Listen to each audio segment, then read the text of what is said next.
Hi, this is Jennifer Wisdom, and I am here to talk with you about professional development for public health professionals. When you complete this presentation, you will understand core competencies for public health professionals.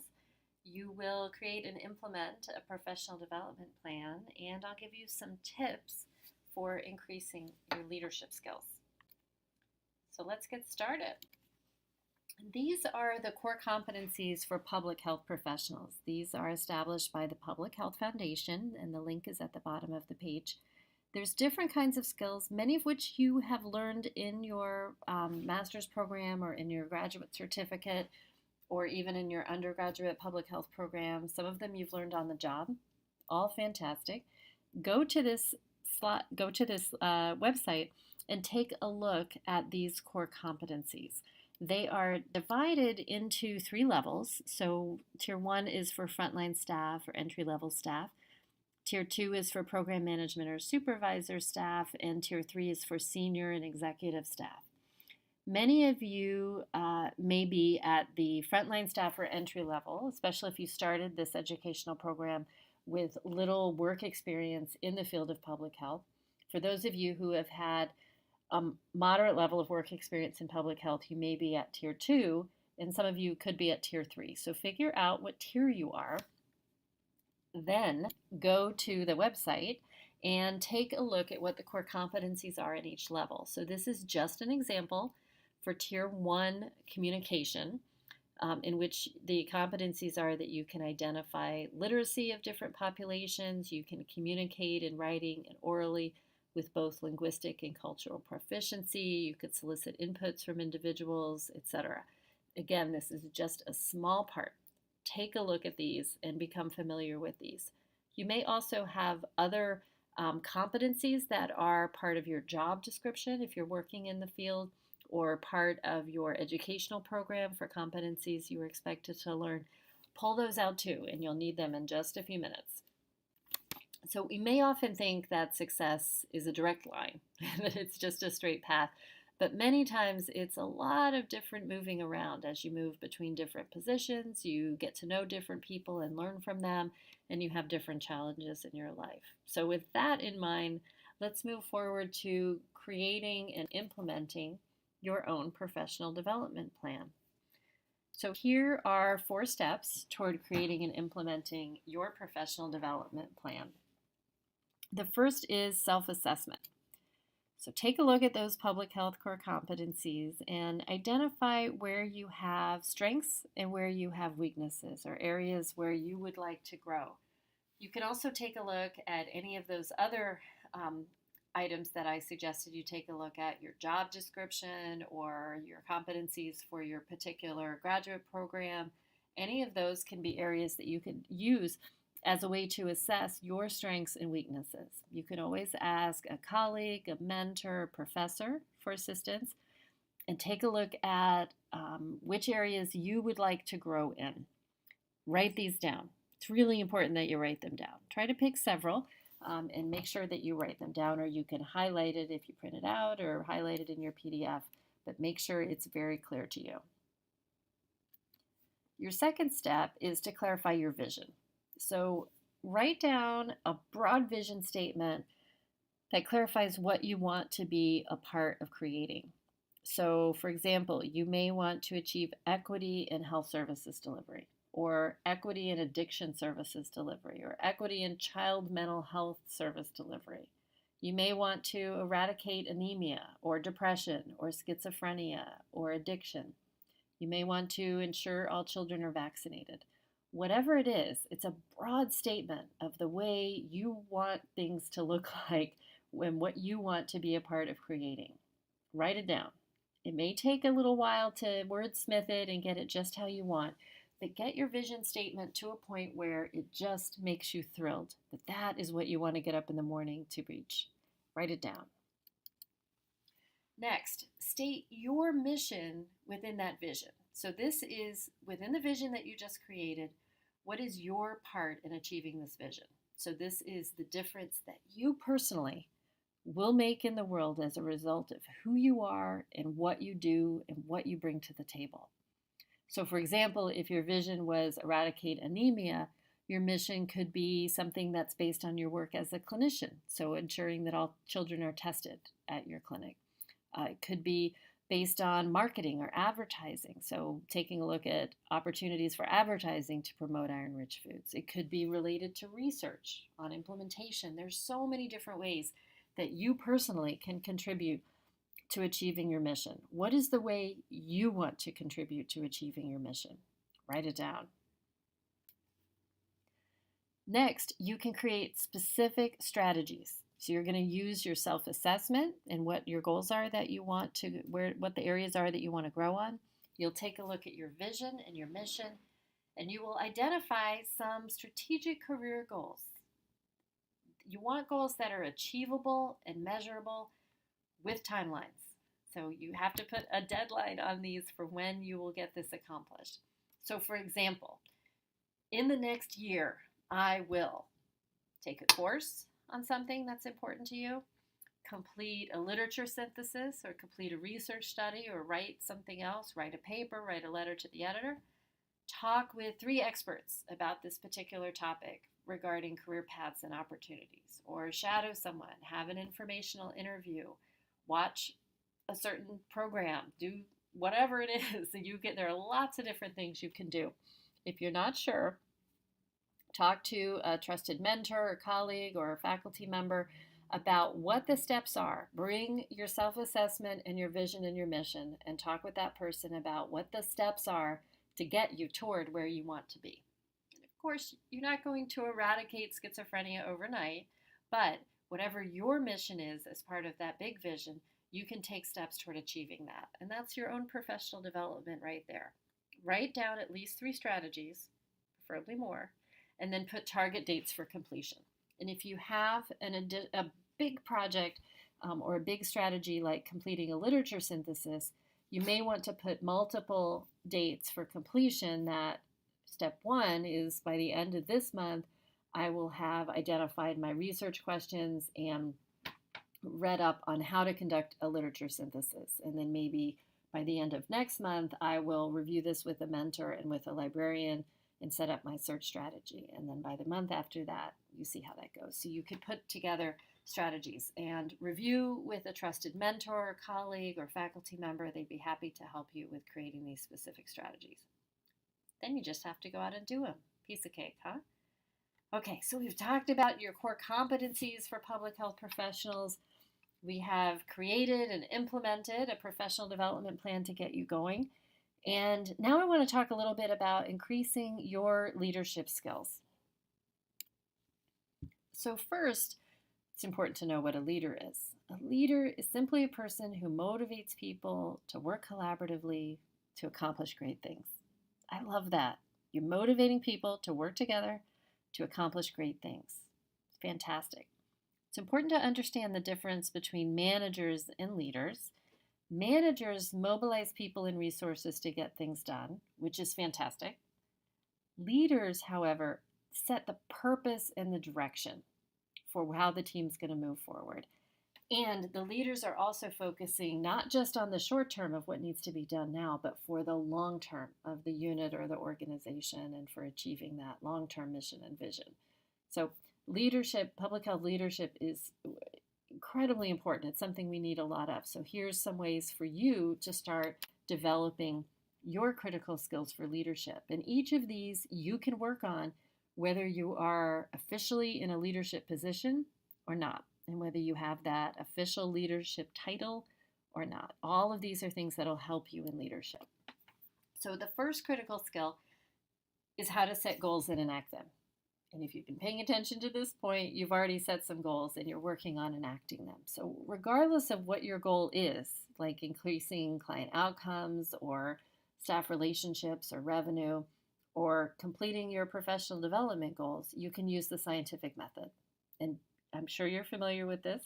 You ask a question, you do some background research to figure out how to resolve that question and what some options are for resolving that question and how to measure it to make sure you'll know whether you've resolved the issue or not.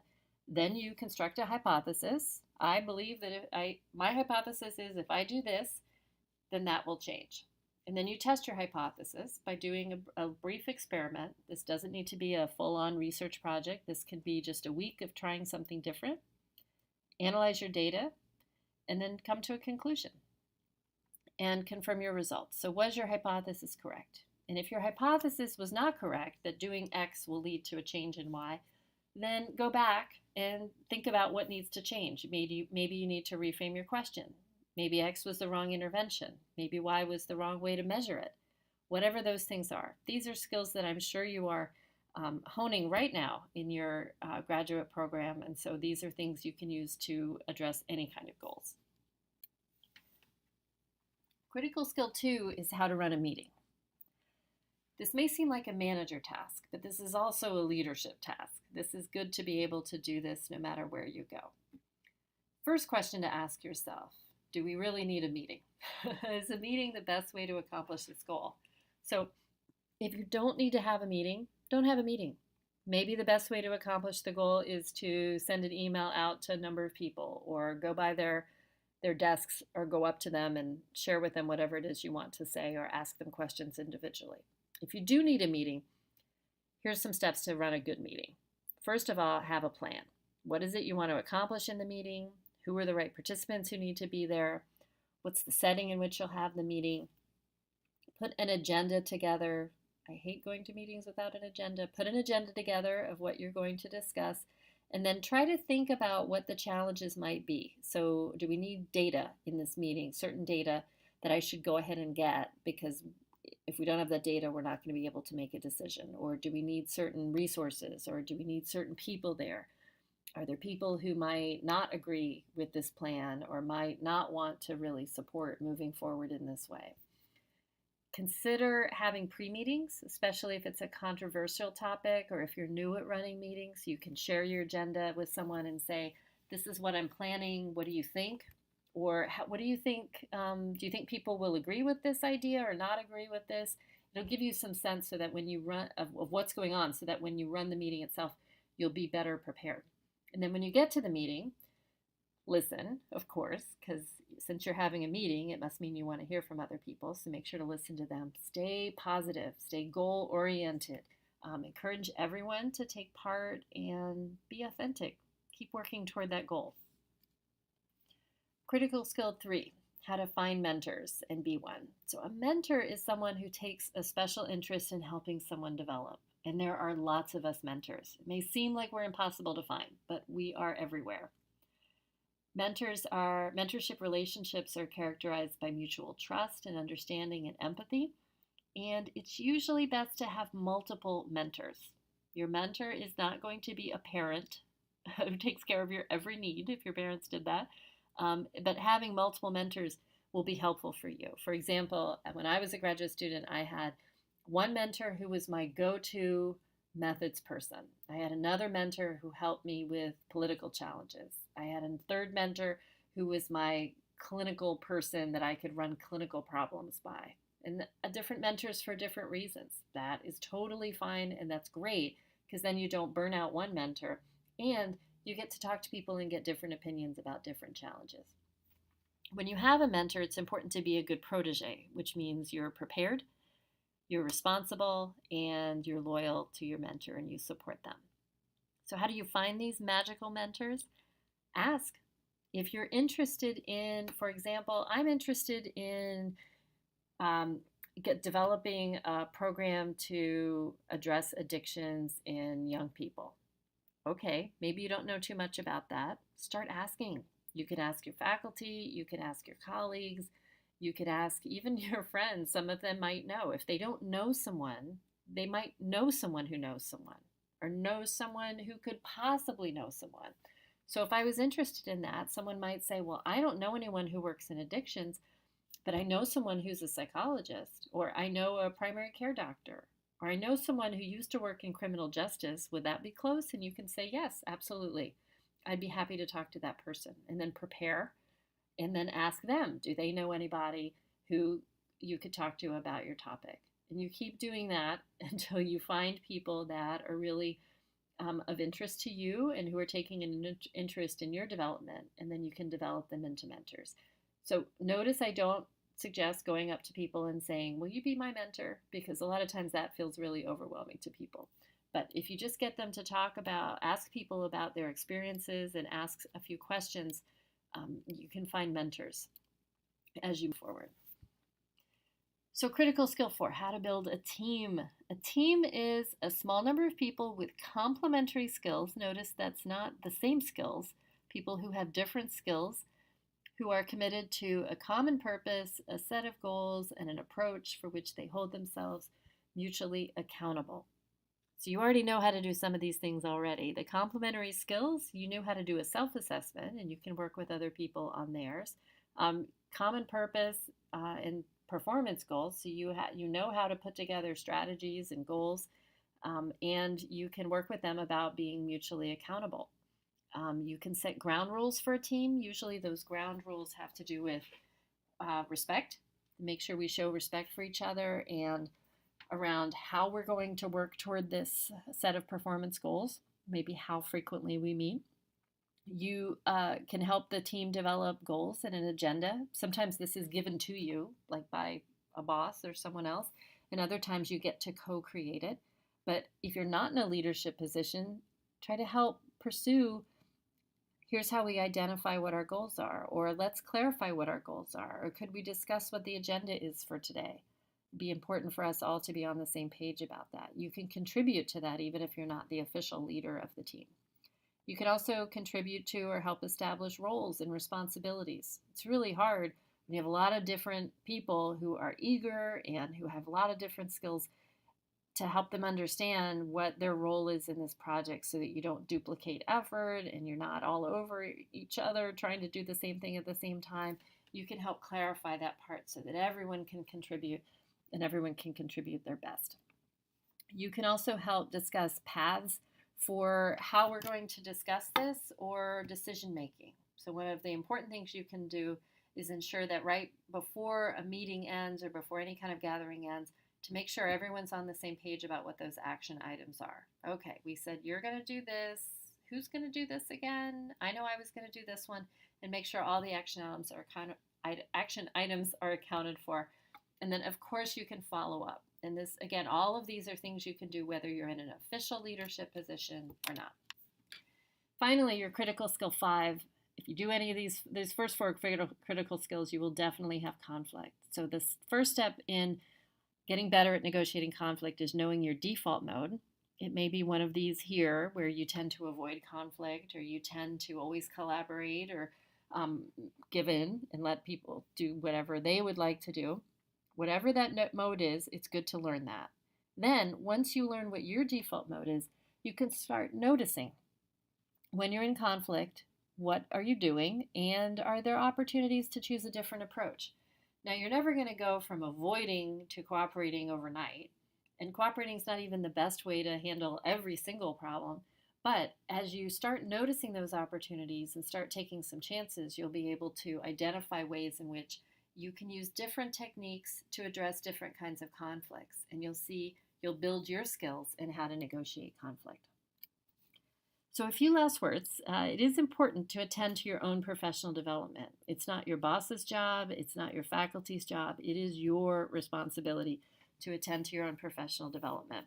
It's important to reassess periodically what the competencies are that are needed and your strengths and weaknesses, to set your vision, mission, and strategy and to update those periodically, and then to always be increasing your leadership skills. We need good public health leaders.